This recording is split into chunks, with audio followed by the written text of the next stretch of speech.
Hello అండి, ఇవాళ video వచ్చేసి తమ్నైల్ చూసే ఉంటారు కదండి. శివరాత్రికి స్పెషల్గా వ్లాగ్ అయితే చేశానండి.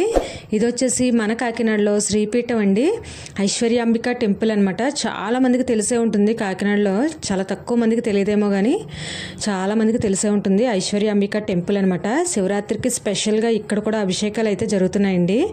చూస్తున్నారు కదా, ఇక్కడ కూడా శివలింగాన్ని అయితే అమర్చారు. చక్కగా పాలతోనూ అలా పంచామృతాలతో అభిషేకాలు అయితే చేస్తున్నారు. అలాగే హారతిని కూడా చూపించారనమాట. చూస్తున్నారు కదండి, పిల్లలు కూడా చాలా మంచిగా మంత్రాలు అయితే పఠిస్తూ ఉన్నారనమాట అండి. చాలా ప్రశాంతంగా అనిపిస్తుంది.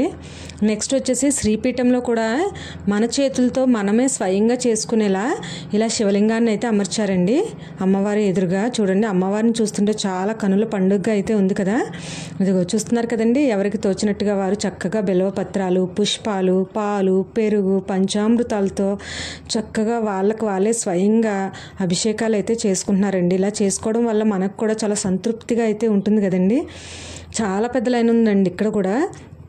ఇక్కడ కూడా పూజలు అయితే జరుగుతూనే ఉన్నాయి. అలాగే మంత్రాలను అయితే పఠిస్తూనే ఉన్నారు. మంత్రోచ్చారణ అయితే ఎక్కడ ఆగట్లేదండి నిజంగా. ఇదిగో చూడండి, ఇక్కడ చూస్తే మీకు అర్థమవుతుంది ఎంత పెద్ద లైన్ ఉందనేది. చాలా పెద్ద లైన్ ఉంది. వేదాలను అలా పఠిస్తూనే ఉన్నారు. ఇక్కడ వేద పాఠశాల కూడా ఉన్నట్టుందండి. వేదాలను అయితే నేర్పిస్తున్నారనుకుంటా.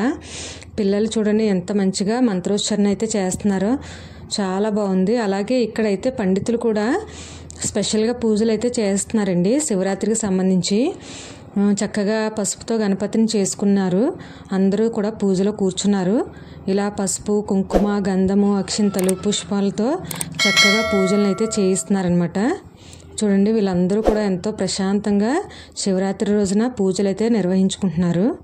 చూస్తున్నారు కదా. తర్వాత వచ్చేసి మేమైతే మా ఇంటి దగ్గర ఉన్న విష్ణు ఆలయంలో ఉన్న శివాలయానికి ఆవు పాలు తీసుకుని అయితే వెళ్ళాం అనమాట అండి. విష్ణు ఆలయంలో ఉన్న శివాలయానికి వెళ్ళి పూజ చేసుకోవడం వల్ల రెట్టింపు ఫలితం అయితే లభిస్తుందని నేను విన్నానండి. అందుకని చెప్పేసి మా ఇంటి దగ్గరలోనే విష్ణు ఆలయం అయితే ఉంది. ఇదివరకు కూడా వీడియోని అయితే మీకు అప్లోడ్ చేయడం అయితే జరిగిందండి. ఇక్కడ చూస్తున్నారు కదా, ఏ టెంపుల్లోనూ చేయించరండి. ఈ విధంగా మన చేతులతో స్వయంగా మనమే చేసుకోవచ్చు అనమాట.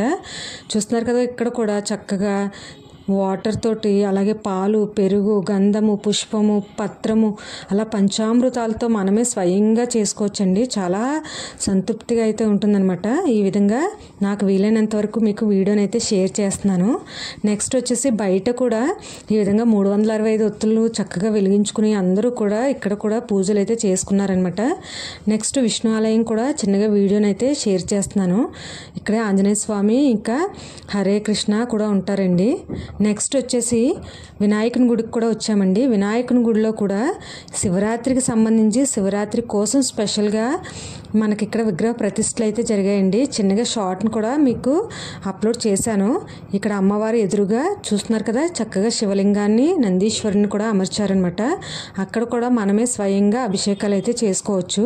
తర్వాత వచ్చేసి సుబ్రహ్మణ్యేశ్వర స్వామిని కూడా ఇక్కడే చక్కగా అమర్చారండి. చూసారు కదా, విగ్రహ ప్రతిష్టలు అయితే శివరాత్రికి స్పెషల్గా అయితే జరిగాయి అనమాట. ఇవన్నీ కూడాను చక్కగా పూజలు అవి జరిగాయి. మేము కూడా చక్కగా నామాలు అయితే పెట్టుకుని ఫోటో అయితే తీసుకున్నాం అనమాట అండి. టెంపుల్లోనే కూర్చుని ఫోటో అయితే తీసుకున్నాము. నెక్స్ట్ వచ్చేసి పాదగయాకైతే వెళ్ళామండి మేము. ఇది అంటే ఇప్పుడు వెళ్ళింది కాదు, లాస్ట్ టైం వెళ్ళింది. నా దగ్గర వీడియో ఆల్రెడీ ఉంది కాబట్టి మీకు కూడా షేర్ చేస్తున్నాను అనమాట. పాదగయ వెళ్ళినప్పుడు అక్కడ చాలా క్రౌడ్ ఉందండి. పిఠాపురం అంటేనే మనకు అసలు ఖాళీ ఉండదు కదా, చాలా క్రౌడ్ ఉంది. అన్నదానం అనమాట, నిత్య అన్నదానం ఎప్పుడు జరుగుతూనే ఉంటుందండి. అన్నదానానికి సంబంధించిన లైన్ అనమాట అండి ఇదంతా కూడాను. మాకు తెలిసిన వాళ్ళు ఉన్నారని చెప్పేసి కొంచెం త్వరగా అయితే మాకు దర్శనం అయితే జరిగింది. మేము కూడా అన్నదానం అయితే చేసి ఇంటికైతే వచ్చాం అనమాట. చాలా బాగా అనిపించిందండి. ఇక్కడ వచ్చేసి సీతారాముల వాళ్ళ గోపురాలు అనమాట అండి. అందరి ఉంటాయి కానీ మనకి అంత అంటే క్లియర్గా తీయడానికి అంత మనకి అక్కడ అవైలబిలిటీ అయితే లేదండి. ఎవరైనా చూస్తే కూడా మళ్ళీ ఏమంటారో అని చెప్పేసి భయంగా కొంచెం చిన్నగా అయితే నేను నాకు వీలైనంత వరకు వీడియోని అయితే మీకు షేర్ చేయాలి అని చెప్పి చేశాను అనమాట. ఫస్ట్గా వినాయకుని దగ్గరికి అయితే దర్శనానికి తీసుకెళ్లారండి. చాలా బాగా అనిపించింది. నెక్స్ట్ వచ్చేసి సుబ్రహ్మణ్యేశ్వర స్వామి అలాగా గోపురాలు అయితే చూపించారనమాట మొత్తం అన్నీను. తర్వాత ఇక్కడ మనకు స్పెషల్గా చెప్పుకునేది కాశీ అన్నపూర్ణాదేవి, ఇంకా కాశీ విశ్వేశ్వర స్వామివారు అలాగే స్వయంభూగా వెలిసారంటండి ఇక్కడ స్వామివారు. అది కూడా చిన్నగా వీడియోని అయితే మీకు షేర్ చేస్తాను, మీరు చూద్దురు. చూస్తున్నారు కదా, స్వామి కాశీ విశ్వేశ్వర స్వామి వారు. ఇదిగోండి కాశీ కుక్కుటేశ్వర స్వామి వారు. ఇలా వీలైనంత వరకు వీడియోని అయితే షేర్ చేశానండి. Please like, share and subscribe our channel.